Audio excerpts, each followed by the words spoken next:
Hola a todos, ¿cómo están? Bienvenidos a mi canal, yo soy Romina Moyano y el tema de este video que vamos a tratar es influencia familiar versus influencia social. ¿Quién gana en la educación de nuestros hijos? Este será el primer video de una serie que vamos a comenzar sobre familia y escuela, cuáles son sus roles y responsabilidades y los desafíos actuales. Este tema surge de conversaciones que he tenido con varios papás que me comentaban la dificultad para que su hijo coma en la escuela, permanezca sentado, no haga rabietas y para colmo esperando que esto se solucione o se corrija en la escuela. ¿Será esto así? De mi experiencia laboral y de haber estudiado este tema en profundidad, les traigo algunos consejos para descubrir qué es lo que está pasando con la familia en la actualidad y cómo la podemos ayudar en sus puntos más débiles. Si nos remontamos a la historia, hace millones de años, lo primero que existió fue la familia. Esta unión entre el hombre y la mujer que permitió la multiplicación del ser humano y que gracias a ella se formaron las sociedades. Desde la sociología se cree que ambos son sistemas y que se influyen mutuamente, y esto es una realidad. Pero el desafío de hoy está en que esta influencia social cargada hoy de agendas políticas, ideologías globalistas, con sus lineamientos tan tajantes, no nos quiten a la familia. La idea es poder educar conscientemente.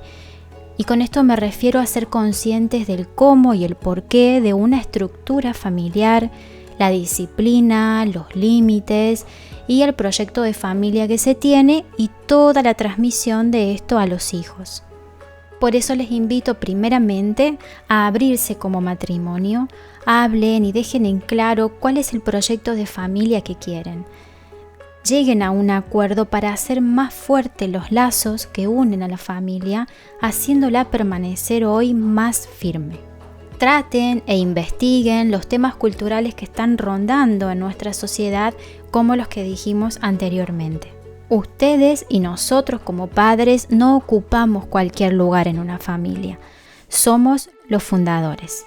¿Qué fue primero? En la teoría sociocultural de Lev Vygotsky, como vimos en el video anterior, él dice que los padres, los adultos, ocupan un lugar importante en la vida de los niños como referentes y transmisores de conocimiento.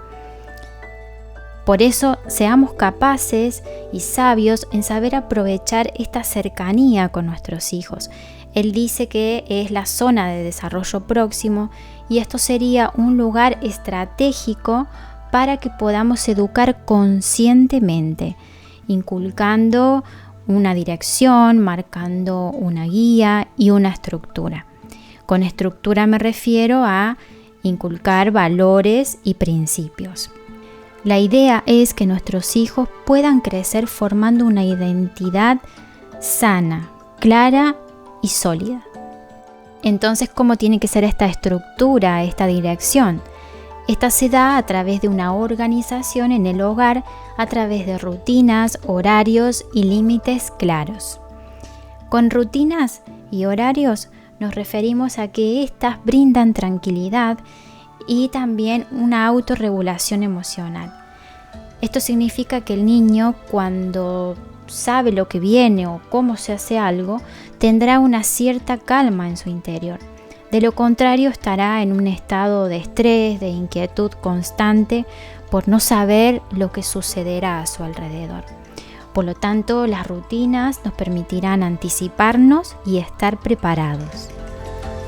Por ejemplo, la mamá de la escuela comentaba que su hijo no permanecía sentado, no comía en la escuela y probablemente sea esto porque no lo sabe o no le enseñaron la forma correcta de comer. Establecer una rutina es un trabajo que no es fácil. Generalmente el niño empieza a llorar en la mesa, la comida se enfría, se genera malestar. Sin embargo, es necesario tener paciencia y ser firmes porque esto lo educará y después se notará cuando él esté fuera de casa. Es por esto que las rutinas brindarán un orden y un conocimiento de cómo se hacen las cosas. Esto le permitirá al niño ver y aprender para desarrollar la autonomía, es decir, poder hacer las cosas por sí solo, y esta es la finalidad que queremos, ¿no? Además, esto beneficia directamente a su autoestima. Él se sentirá mucho mejor al saber que él puede hacer las cosas por sí solo. No sé si a ustedes seguramente les habrá pasado, a mí me pasó con un alumno de 3 años que cuando logró bajar la tapa del váter solo, me llamaba para contarme porque él estaba muy feliz. Y verle su carita de orgullo, la verdad, no tenía precio. Otro punto de la estructura en una familia son los límites claros. Con esto nos referimos a que un niño aprende a vivir en familia. Se le debe enseñar a respetar a los padres como autoridades de la casa, a respetar y amar a los hermanos, y todo esto se trasladará a la escuela, sabiendo respetar a los docentes, a sus compañeros, como lo aprendió en casa. La disciplina hace que el niño reaccione y vea que una acción tiene una consecuencia, por lo tanto deba cambiarla. El poner límites claros se debe hacer desde pequeños y a tiempo. El ser permisivo, desproporcionado tanto en exceso como dejar pasar una corrección, afectará directamente el futuro de ese niño, y después le costará el doble volver a aprender eso que lo aprendió mal. El desarrollo emocional de confianza con los padres que escuchen, padres que se comuniquen con los hijos y amen por sobre todo, hará que los niños puedan desarrollar la empatía por otros afuera. El controlarse, no hablar en voz alta, no levantar la voz, hará personas que afuera puedan ser más civilizadas. Aunque parezca de élite, afuera hay convenciones sociales que se deben dar para formar parte. Y una de ellas es hablar bien, con educación, no levantando la voz y en un tono no elevado. Estas características harán que las personas sean aceptadas socialmente. Sin embargo, este tema de la enseñanza de los valores, formas para mantener la convivencia y las interacciones sociales, cubrir necesidades emocionales y básicas de alimentación, terminan siendo destinadas por defecto a la escuela, porque la sociedad actual, por su ritmo acelerado, obliga a que los niños estén más tiempo en la escuela que en su casa. En consecuencia, esto desvía totalmente el sentido inicial y fundamental de la escuela, un lugar para aprender, donde se transmiten conocimientos y habilidades para la autonomía y el desarrollo personal de los niños.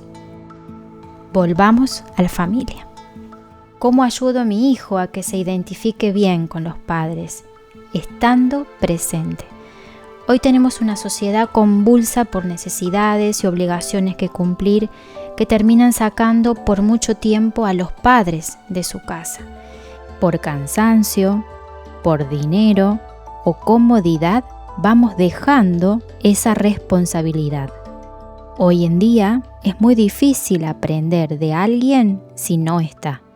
Podemos decirle cómo tienen que ser las cosas, pero ellos aprenden principalmente observándonos. Por lo tanto, la tarea de ser referente es un trabajo arduo y constante de estar presente en la vida de los hijos. Digo esto porque afuera tendrán modelos peligrosos que atentan contra su identidad y hasta con su propia vida.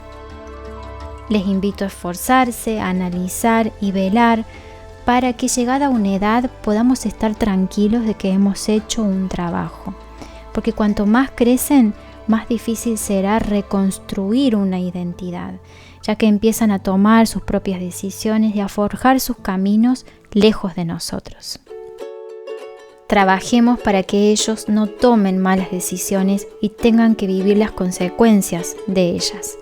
Marquemos un camino a tiempo. A quien no le llena de orgullo que te digan qué buen niño tienes, o verlos disfrutar de cada una de las etapas de su vida. Jugar, estudiar, casarse, tener hijos. seguir ese camino que nos ha llevado a los mejores tiempos de la humanidad. Ha sido largo. Si llegaste hasta acá, te dejo el diploma del mejor padre del universo. Escribime y te lo mando por privado.